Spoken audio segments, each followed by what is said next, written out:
Probably when you saw the title and the thumbnail of this video, you wondered, do I really need another plugin? After watching this video, you will not wonder anymore. This is the case for Soundtheory Kraftur. Very well trained ears and engineers will truly appreciate this piece of software, but this thing is absolutely mental. And I am beyond happy to be the one presenting it to you here on MixBuzz TV. Let's take a look at it.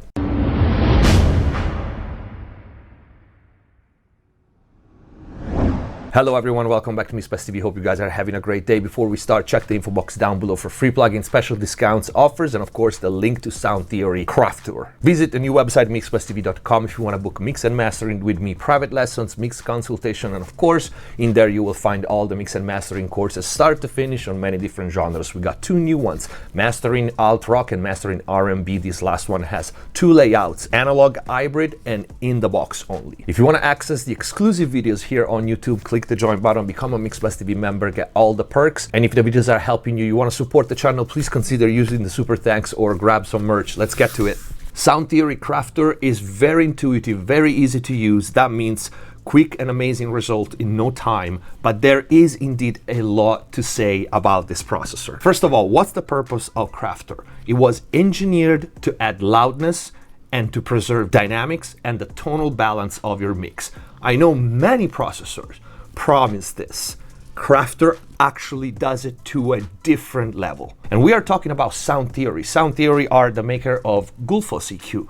This is the only other plugin they ever released. That tells you how much research there is behind this processor. We know the purpose now, what kind of processor this is. In layman terms, because like I said, there's a lot to talk about, this is a multi-band or single band, next generation clipper saturator wave shaper with a lot of processing happening under the hood. But you're not gonna be blind about this processing. There's an amazing visual feedback in the GUI that will tell you what is happening and will help you gauge how much effect and how much processing you are injecting in your mix. We start from the top left. We have this triangle here, which is the symbol of Kraftur. And these are the default settings. We start with this triangle cursor that is perfectly in between dry, single, and multi. And as you can see, this control is fully variable, meaning there's seamless combination that you can do with this processor, going from multi, as in multi-band, to single band,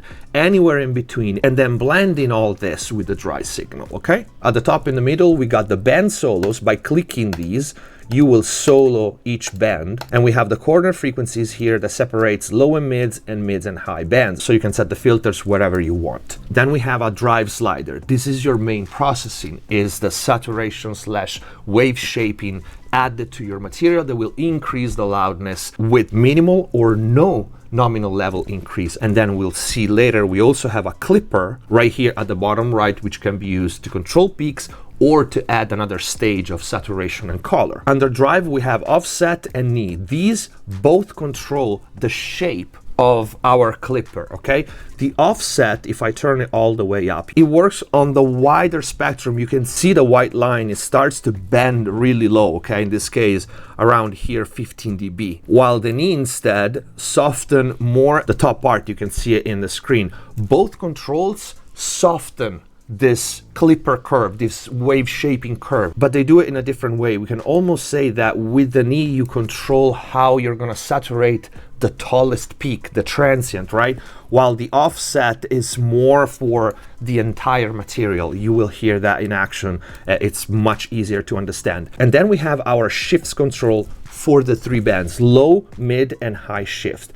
And as you can see, if I move this up and down, you have a visual representation of where the three levels are, all right? See these almost as a threshold. So if you want, for example, to saturate less the low end, very common, you will push the low shift in the negative side, and you can see the threshold of the low band goes up. So up until plus 6 dB, you can see here we have dBFS at the bottom and on the vertical line, so horizontal and vertical. This is very important for later, keep that in mind. So the low frequencies won't get saturated as much. And even if you leave them at the same level, and let's say you link them, you can see you have a link button here, and you just drop them all down or higher, this will give you a completely different sound than using this processor in single mode. You can see how responsive the graphic is. You can see this is the level of the 3 bands, right? If I move them a little so you can see better. Let's do this. And if I go to single, the visual representation changes and those kind of disappear, and you see the white line which represents the single band threshold. But what I was saying was, even if you keep all the 3 shifts at the same exact level, this will give you a completely different sound than if you use it in single band mode because of intermodulation distortion.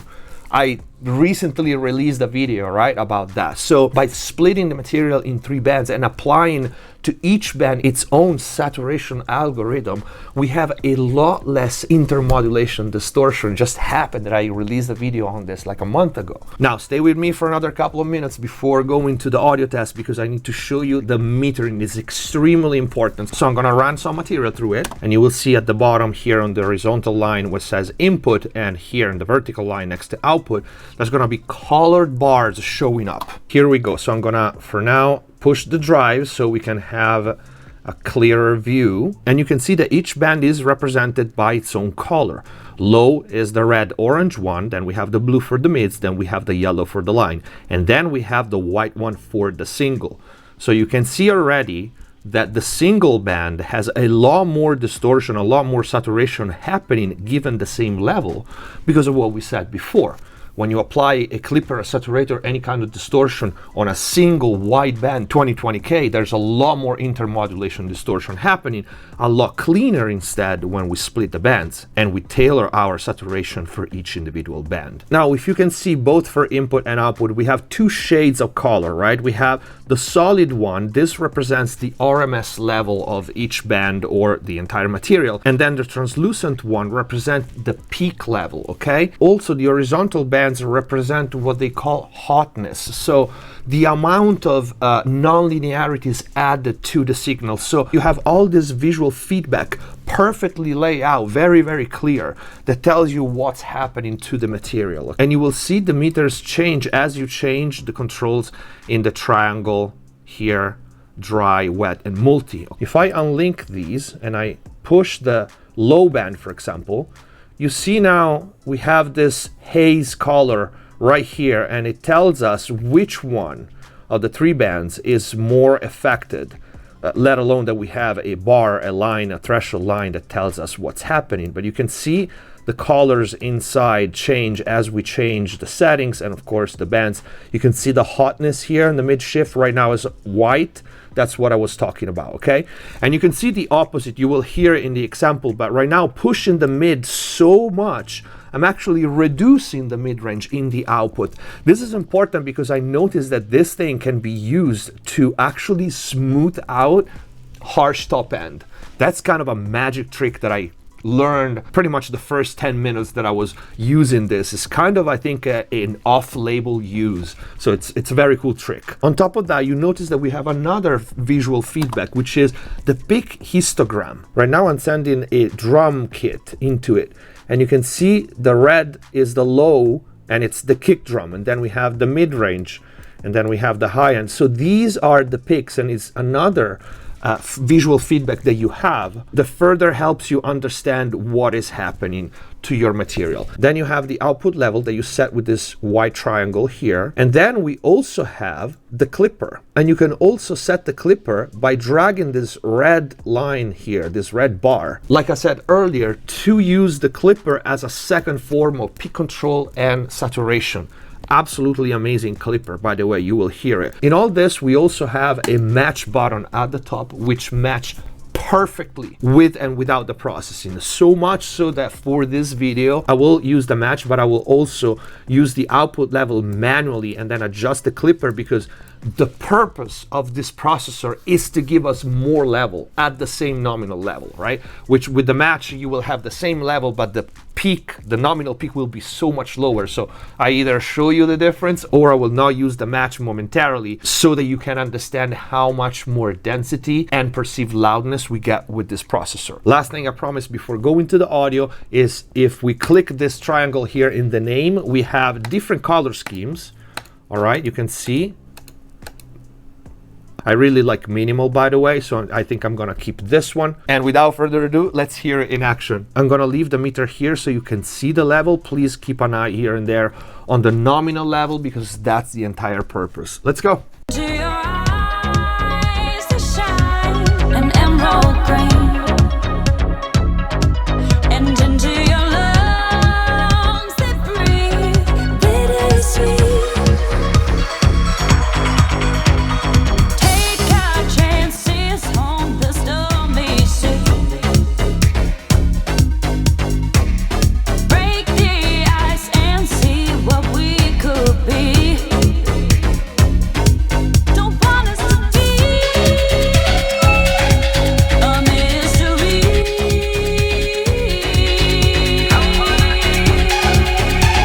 All right, so this is the first test. You've seen here the nominal level. There's a reason because I'm not using the match function right now. So I know everybody is obsessed with level matching and everything, but the whole point of this processor is to show you, given the same nominal level, how much more loudness, perceived loudness, do we get. And you saw me immediately pushing back the low shift so the low end doesn't get saturated too much. And yes, I will use the match later. This is how much more perceived loudness you get.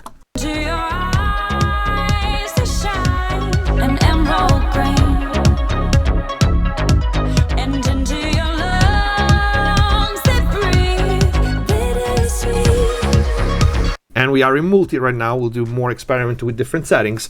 But this thing in a mastering chain is an absolutely lethal weapon. And you also saw me pushing the clipper down. The combination of the drive and the clipper is what makes this thing dangerously loud if you want. Let's use the match. Let's go back to 0 and let's see the various options with the offset and the knee and so on.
All right, so I hope I'm giving you a good representation of what this processor is doing. I really like the multiband. There are some situations in which I would go either partially or completely on single band, and that's when I actually want to add that almost nasty, greedy distortion that a single band clipper wave shaper will give me, maybe a synth bass or even a drum bass in parallel. That's also great. But for a full mix complex material, multiband for me sounds so much better, and blending it with the dry signal is also seamless. There's no phase shift, there's no phase weirdness because we're using a multiband. It's completely transparent. It's absolutely impressive. Let's change material to something really bass heavy so we can see the multiband in action even better. Ain't no sunshine on this side of town. You could get lost and never be found. Fuck it, I'ma ride out till my fucking time's out. So I gotta make it. It's do or die now, and my soul is sainted. Should've been out by now, running out of patience, losing my mind now. Feel like I gotta watch my back, I'm a danger. Used to be homie, some changed up, hard working, now they say look, just caked up. I made up my mind, I gotta get the bag. Shorty, I am not the one, so don't you get attached. And where I am from, it's like we never had. So if I gotta split, then I get the better half. And I just paint the picture, I ain't never rap. Got my mind on my money, money on my mind, and these streets kinda funny. So I hang on to that line, and my wrist looking lovely, but girl, you can't get my time, because time equal money is too easy to decide. I'm hungrier than ever, you can see it in my eyes. I'm hotter than the weather when it's beaming in July, but this shit make it better, bitch, I'm freezing in Dubai. I'm all about my cheddar, but no rats in my circle. Try to see the good, but the good got it worse. Ain't no sunshine on this side of town. You could get lost and never be found. Fuck it, I'ma ride out till my fucking time's out, so I gotta make it. It's do or die now, and my soul is tainted. Should've been on by now, running out of patience, losing my mind now. I still remember I was younger, my stomach growling from hunger. No food in the fridge, my mother grinding for supper. In my city where your future look gritty and streets got... This example here was very important. You can go back and rewatch it. I push it to oblivion, where no engineer worth his name would push it, to show you what? To show you the difference in sound and saturation and distortion between single band and multi-band. And also, I didn't do it so far, but you can solo the band, so let me show it to you. Ain't no sun.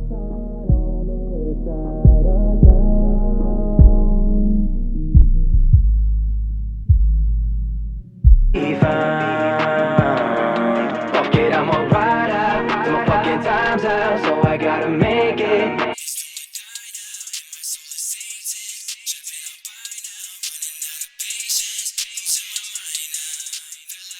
Okay, so you can hear precisely if you're going overboard on a band, because when everything is playing, some distortion can be masked, especially if you don't have like really good monitors. That's one thing that budget monitors don't necessarily show, is a certain kind of distortion, especially with clippers, with saturators, that gets forgiven in certain price range, we can say studio monitors. And then when your mix goes out because of DA converters not being studio grade, and you deal with the real world, you're gonna find out too late that your mix distorts.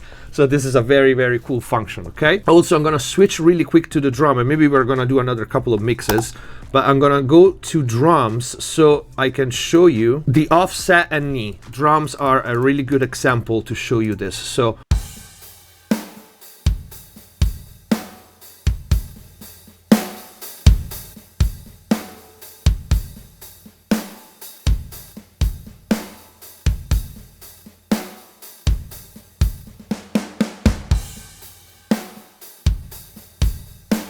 okay, notice something before talking about the sound. Notice the nominal level. With the Kraftur bypassed, our nominal level is much higher with the match button engaged. And I'm not saying that the match button is perfect, because it matches the perceived loudness. Probably the best match in the entire plugin world.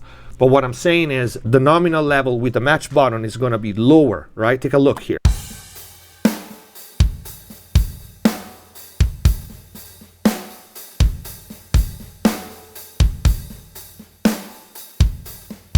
Okay, so when your purpose is to add loudness and match the nominal level, you want to do it manually. That's what I'm saying.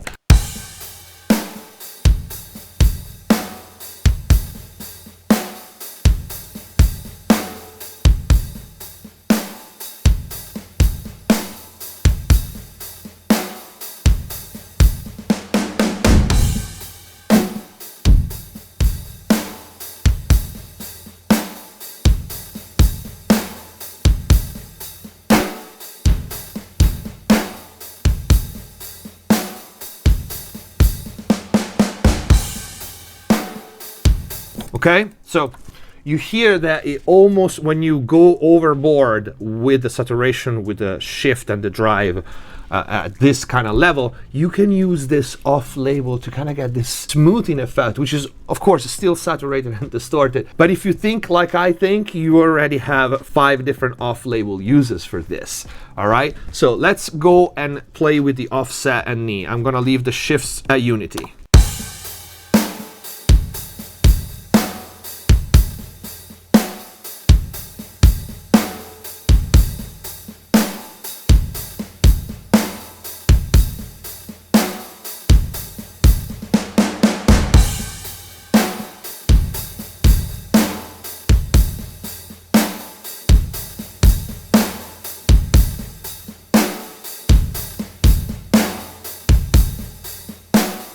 Okay? So especially the offset as 0, it retains more punch. The transient in particular, right? So they are still, and I'm beyond exaggerated. I'm pushing the drive to 22 dB. It's just to make the effects of these two control obvious, so I'll cut short your learning curve on this. As you push the offset up, you will get a rounding effect. Same with the knee, although it's slightly different. It's not as dramatic as the offset. You need to keep this in mind because sometimes the effect can be subtle. So if you know what to listen for, it's easier to set up the processor.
You seen that?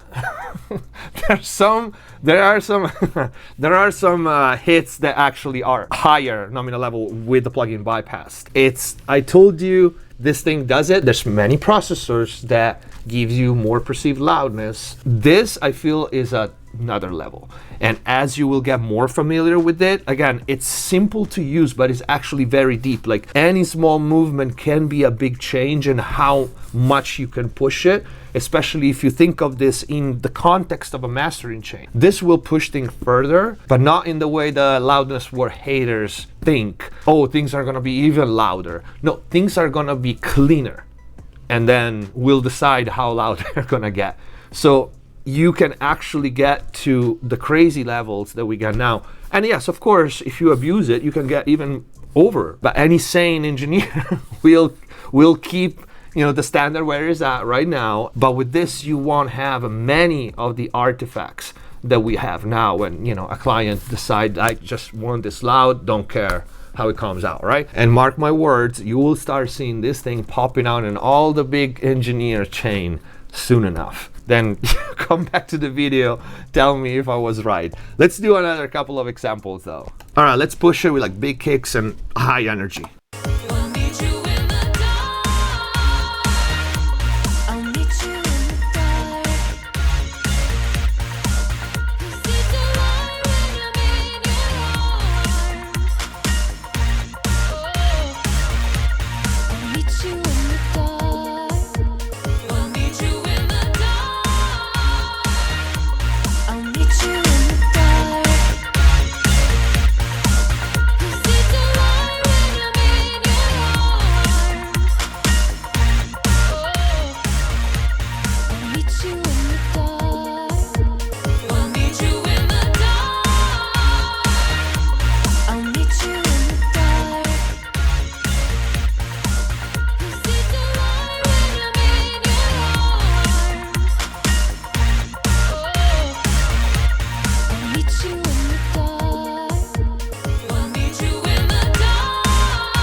I was genuinely impressive when I tried it, and I really studied it before doing this video, so I went a little more technical, but it was really important for you to understand the processor, especially this matching versus manually setting the output and the clipping part.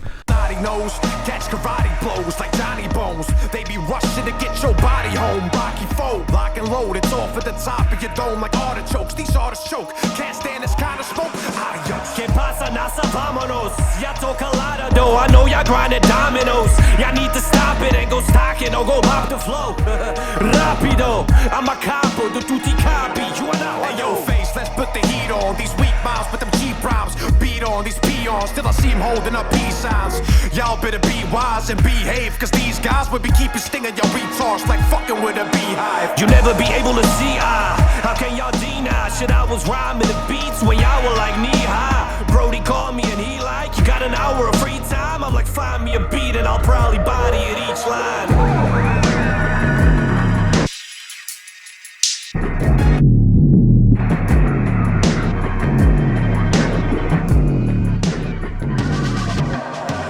Call me Bam Bam, I'm a jackass with a foul mouth. I left my parents bad like dad, you're the man of the house now. This is a grand slam, I'm a backhand, some clowns now. Get sandblasted, a manhandle like damn fan, what's crown? Hey, yo, I can't stand the loudmouth, good Van Dam.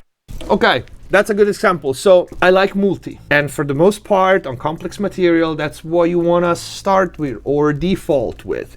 But there is an argument to be made for the single band, especially if you use it in combination with the dry signal, because there is some kind of aggression and some kind of grittiness and energy in the single band wave shaping clipping that it's kind of cool. And you can clearly hear it in this track, like the single, it marries the style of the track so much. You wouldn't do it on a ballad, but with something like this, that's very cool. Knows, catch karate blows like Johnny Bones. They be rushing to get your body home. Baki fold, lock and load. It's off at the top of your dome like artichokes. These artists choke. Can't stand this kind of smoke. Adios. Que pasa, nasa, vámonos. Ya toca lado. I know y'all grinding dominoes. Y'all need to stop it and go stock it or go pop the flow. Rapido. I'm a capo, the tutti capi. You know what I mean? So, and the clipper is freaking amazing. Like I almost want to ask the guys at Soundtheory to give me like a mini plugin of that clipper alone with just like matching in and out and just how much I'm clipping. It's very, very cool. It's very good sounding. I love it. This is it for the video, I think. This was the pretty impressive Soundtheory Kraftur multi-band saturator wave shaper clipper. The link is gonna be in the info box down below. If you have questions, leave them in the comment down below. If you like the video, don't forget to leave a like, leave a comment down below. Visit the new website mixbusttv.com for all the mix and mastering courses and to book mix and mastering with me or private lessons, mix consultations. If you want to access the exclusive videos here on YouTube, click the join button, become a MixBuzTV member. And if the videos are helping you, please consider using the super thanks or grab some merch. Hope you're having a good day. Thank you for watching. Subscribe if you haven't already. Stay safe. See you next time.